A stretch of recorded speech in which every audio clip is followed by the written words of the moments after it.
Why would one lion hate another?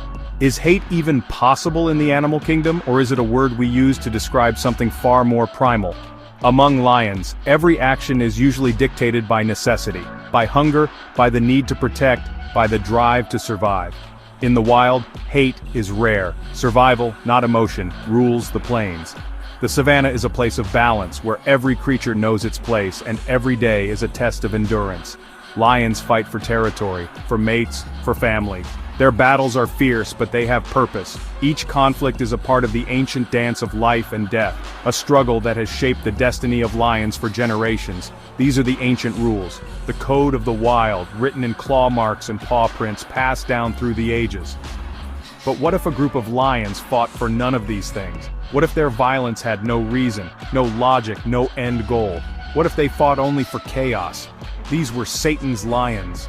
Their motives were a mystery, their actions unpredictable, their presence a shadow that unsettled even the bravest. They weren't kings or conquerors. They didn't seek to build a legacy or establish a dynasty. Other coalitions like the Mapogos fought to rule. Their violence was brutal, but it had a purpose: to dominate, to control, to leave a mark on history. Satan's lions fought for destruction. Their attacks were senseless, their fury unmatched, their path marked by devastation. They swept across the land, not to claim, but to devastate. Their arrival sent shockwaves through the animal kingdom, disrupting the fragile peace of the savanna. They left behind sorrow and confusion, not order or legacy. Where they passed, the land seemed emptier, the silence heavier. The hatred they inspired was primal, a loathing born from the breakdown of nature's order. Even the air seemed to tremble with unease when they were near. Their presence didn't signal a challenge, it signaled a plague. Animals scattered at their approach, as if sensing something unnatural. Prides that had known peace were shattered overnight, not for conquest, but for sport. The bonds of family and territory meant nothing to these marauders. This was terror the savanna had never seen. The ground shook with the panic of herds, the sky echoed with alarm calls. Herds grew restless at their scent. Even the bravest animals kept their distance, haunted by the memory of violence. Lionesses whispered warnings as they hid their cubs. The safety of the next generation was never more uncertain. The name Satan's lions was earned through acts of inexplicable cruelty. Their violence was not just physical but psychological, a terror that lingered long after they had gone. They were ghosts in the grass, nightmares in daylight. Their legend grew with every attack, every unexplained disappearance. Their story isn't one of dynasty or lineage. It is a tale of fear, of the unknown, of the darkness that sometimes creeps into the heart of the wild. It's a chilling reminder, sometimes in the wild, there are forces that defy all understanding. Not every predator fits the mold, and not every threat can be explained. They were driven by an impulse that can only be called malevolent. Their eyes held a darkness that unsettled even the most seasoned observers. Their legend is not about power, but about the fear they spread. The savanna remembers them not as rulers, but as a warning. In the heart of Africa, they became the embodiment of chaos. Their legacy is written in the panic of herds and the silence that follows destruction. And every lion, every creature, learned to dread their coming. In the end, the story of Satan's lions is a haunting lesson. Sometimes the wild itself can turn against its own. Satan's lions were outcasts, creatures forged by hardship and rejection, shaped by the unforgiving wilds of the savanna. 4 massive males, not brothers by blood but united by violence and necessity, drawn together by a shared hunger for survival. They were wanderers, each carrying a history of aggression, exile, and bitter defeat. Lions who had lost everything, yet refused to surrender. Their bond was not companionship, but a pact of brutality. A fragile alliance held together by mutual benefit and shared enemies. Unlike other coalitions, they didn't seek territory, nor did they dream of ruling a pride. They were out for themselves, driven by instinct and opportunity. They roamed aimlessly, drawn to any sign of life they could disrupt. Predators without purpose, but with a talent for chaos.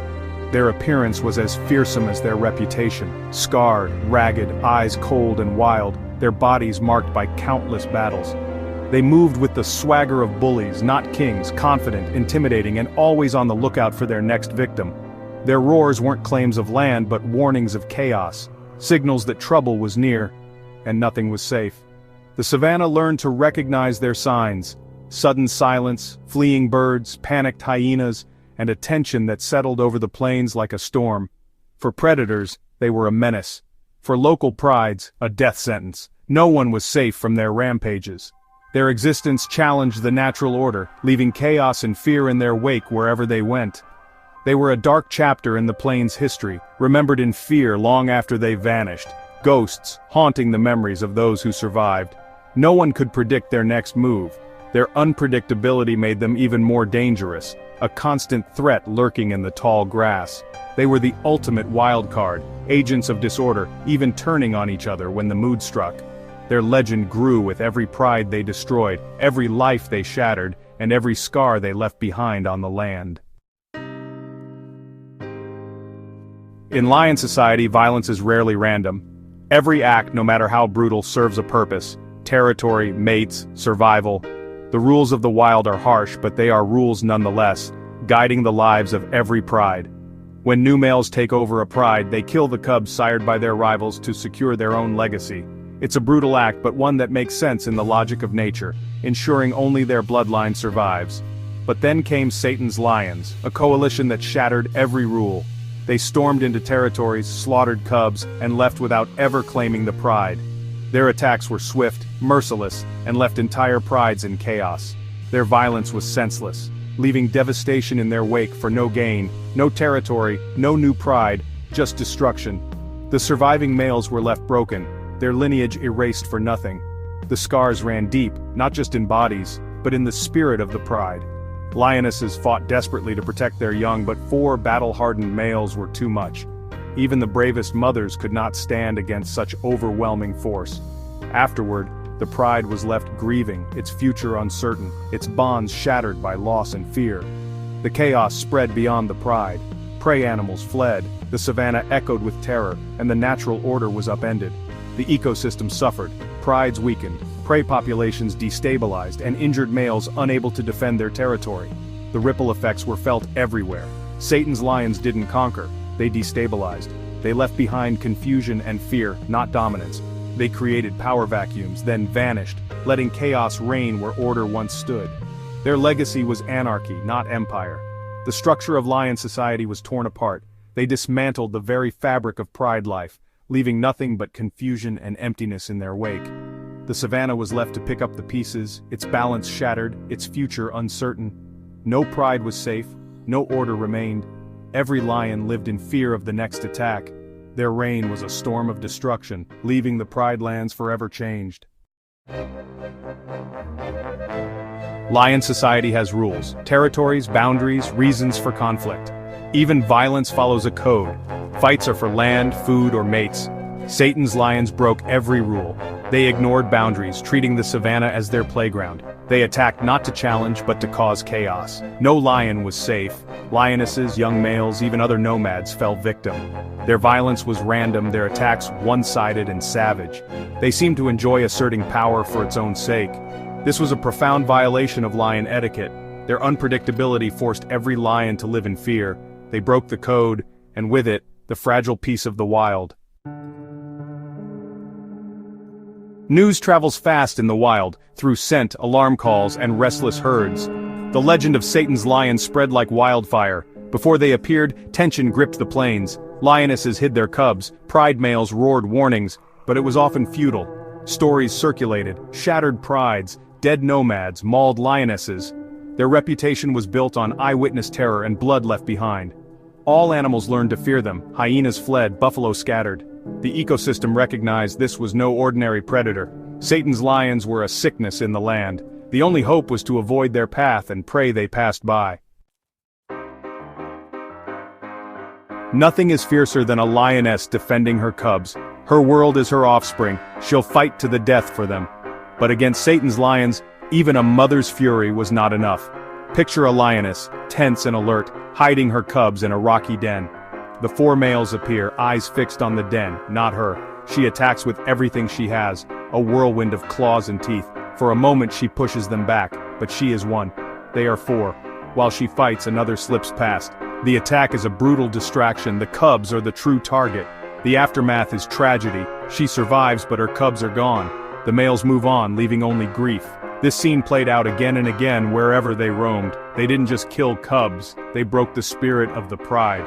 Their cruelty left scars that lingered for years. The heart of the pride was left in ruins.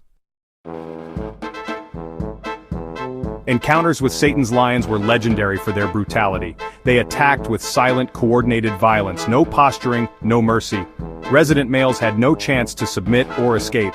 One tale tells of two strong brothers, rulers for years, ambushed and destroyed in minutes. Their reign ended not in battle, but in execution. Satan's lions took pleasure in terror, cornering, toying, then killing. Their victims bore the marks of 4 attackers, often unrecognizable. This was not survival, it was torment.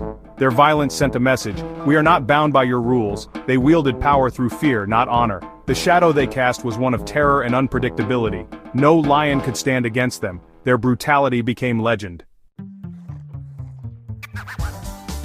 It's tempting to call Satan's lions evil, their actions malicious.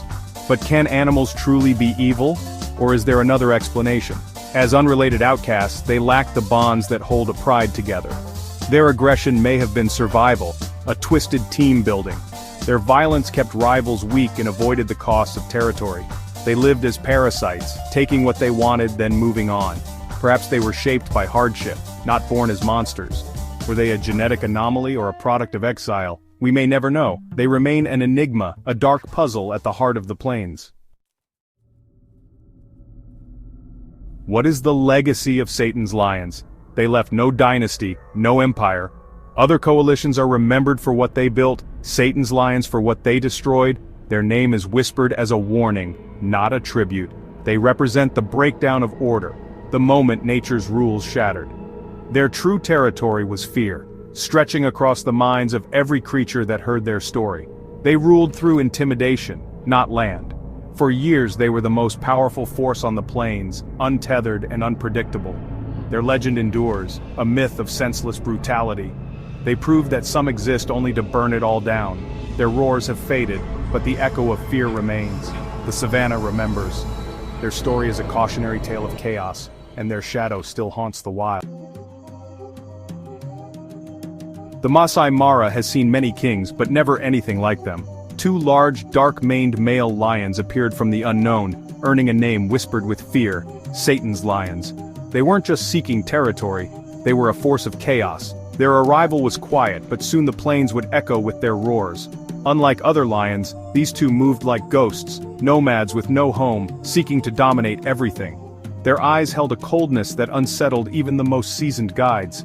They were an omen, a storm about to break. The air grew heavy when they were near, birds fell silent, herds grew restless. This was not the usual rhythm of life and death, it was something darker. No one knew their origin. Some said they were exiles, others believed they survived a tragedy that twisted their nature. They carried no history, only a future of violence. Their bond was unbreakable. They moved, thought, and killed as one. Their teamwork was flawless, a terrifying dance of destruction. They preferred surprise, emerging from thickets like phantoms. The Mara would learn their names through tears and blood. The first signs were subtle: an injured lioness, a missing cub. At first these were dismissed as the usual hardships of the wild, but the incidents grew more frequent, more brutal. A pattern of relentless cruelty emerged, pointing to the 2 newcomers. Even Maasai elders who had lived with lions for generations saw something new in them. It wasn't hunger that drove them, it was something deeper, more sinister. They weren't just hunting for food, they were hunting for power. Their reign began quietly, but soon the Mara would be changed forever. The local lions sensed the shift. Fear spread through the prides. Satan's lions were not just predators, they were a dark anomaly. Their presence would leave a mark on the land and its inhabitants. The Mara's peace was shattered, replaced by a new, chilling uncertainty. The legend of Satan's lions was just beginning. Their story would be written in blood and fear. The plains braced for the storm. No one was safe, not even the kings of the Mara. The wild had never seen anything like them, and it never would again. The reputation of Satan's lions was built on blood. Their cruelty was legendary. They didn't just take over prides, they erased their future. Cubs were their primary targets, hunted down with ruthless efficiency. Lionesses could only watch in terror as their young were slaughtered. Unlike most males, Satan's lions ruled through fear, not loyalty. They injured lionesses who tried to defend their cubs, leaving them unable to hunt or care for any survivors. Their reign was a cycle of violence, conquer, destroy, move on. No pride was safe, their nomadic lifestyle made them unpredictable. The Mara's lions lived in constant anxiety, never knowing where the next attack would come from. Lionesses hid their cubs in deeper dens, but it was rarely enough. Satan's lions seemed to enjoy the fear they created, toying with their victims. They stalked prides for days, their presence a creeping dread. They killed not just for food, but out of sheer aggression. Their brutality broke all the unwritten rules of the wild. The Mara would remember their time as the darkest of days. Their violence was not about building a dynasty, it was about domination. They left behind broken families and shattered prides. The fear they spread changed the very behavior of the Mara's lions. Even other predators seemed wary of their presence. Satan's lions were not just killers, they were tormentors. Their legacy would haunt the Mara long after they were gone. Satan's lions redrew the map of the Maasai Mara. Traditional territories crumbled as the two invaders crossed boundaries without fear. Their constant movement created a power vacuum, leaving prides leaderless and vulnerable. Other males fought to fill the void, leading to more chaos. Prides were shattered, forced into unfamiliar, dangerous lands. Lionesses and cubs faced hunger, hyenas, and even humans.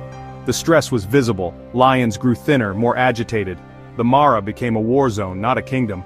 Fear spread beyond lions. Herds of zebra and wildebeest were constantly on edge. Satan's lions were unpredictable, attacking at any time. Their hunts were brutal, bringing new anxiety to the plains. The loss of so many cubs wiped out a generation in some areas. The gene pool shrank as males were killed or driven off. The chaos left a deep wound, a scar that would last for years. The survivors would never forget the landscape of fear. The Mara's balance was shattered and recovery would be slow. As suddenly as they arrived, Satan's lions vanished. The Mara fell silent, but the silence was uneasy. Theories spread.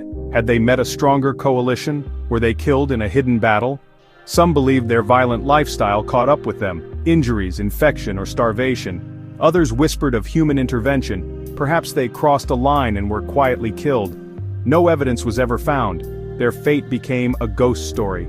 Their disappearance was as mysterious as their arrival. The legend only grew in their absence. The Mara was left to heal, but the memory lingered. Their story became a cautionary tale. No one would ever know the truth. Satan's lions faded into myth, their legacy undimmed. The disappearance of Satan's lions left a vacuum, not peace. Prides were broken, their social bonds shattered. Lionesses grieved for lost cubs, their cries echoing across the plains. Without dominant males, prides were vulnerable to new takeovers and more conflict. Some lionesses became nomads, unable to settle. Orphaned cubs struggled to survive, few making it to adulthood. The social fabric of the Mara's lions had to be rebuilt from scratch. Gradually, new coalitions rose and order returned. Lionesses began to have new cubs, a sign of hope. But the scars remained, a permanent reminder of the terror. The story of Satan's lions became a warning passed down through generations. The Mara began to heal, but it would never forget. When it comes to brutal lion coalitions, the Mapogo are legendary. 6 males from South Africa, they ruled with unmatched violence, killing rivals and cubs to build a dynasty. On the surface, their story echoes that of Satan's lions. But the Mapogo were conquerors. They sought territory and legacy. Their violence had a purpose: to spread their genes and rule. Once in power, they brought stability, raising their own offspring. Satan's lions, in contrast, were anarchists. Only 2, yet they caused chaos far beyond their numbers. They killed cubs but rarely stayed to mate or rule. Their violence seemed less strategic, more pathological. They moved constantly, leaving destruction in their wake. With the Mapogo, order eventually followed bloodshed. With Satan's lions, there was only perpetual fear. The Mara's lions never knew peace, only the threat of sudden, senseless violence. The Mapogo were a brutal regime. Satan's lions were a relentless storm. Their terror was unique and its scars ran deep. Amid the darkness, there were survivors, testaments to the wild's resilience. Zawadi, a young male, survived thanks to his mother's bravery and cunning. He grew up in hiding, learning to hunt and survive alone. His childhood was stolen, but he endured, becoming a solitary wanderer. Shuja, a young lioness, lost her mother but protected her younger sister. She learned to hunt, fought off hyenas, and never gave up. These survivors grew cautious and resourceful, forever changed by trauma. Zawadi never let a pride, remaining a ghost of the plains. Shuja joined a new pride but stayed on the outskirts, always watchful. Their stories are reminders of the will to live even in the face of horror. They are the living legacy of that dark time. The Mara's future was shaped by their resilience. Life, against all odds, found a way. Years later, the legend of Satan's lions still haunts the Mara. Their name is spoken with awe and fear, their story woven into the land's history. Surviving prides are more defensive, lionesses more protective. Male lions patrol with heightened vigilance as if remembering the threat. Researchers still debate what made them so violent and nomadic. Their story challenges our understanding of lion behavior. They remain a mystery, a dark chapter in the Mara's history. The Mara has healed, but the memory lingers. When the wind rustles the grass, some say you can still feel their presence. Satan's lions are now ghosts, their legend undimmed. Were Satan's lions monsters, or survivors shaped by tragedy? In the wild, the line between villain and victim blurs. Nature's laws are written in tooth and claw, not morality. Their violence caused real suffering, earning their fearsome name. Yet perhaps they were products of trauma, cast out and forced to fight for survival. Their aggression may have been a desperate strategy in a hostile world. Their story ends in mystery, their fate unknown. They remind us of the wild's complexity. Heroes and monsters are often one and the same. Satan's lions were a force of nature, a storm that changed the Mara forever. Their legend is a chilling whisper on the wind, a mystery that will never be solved.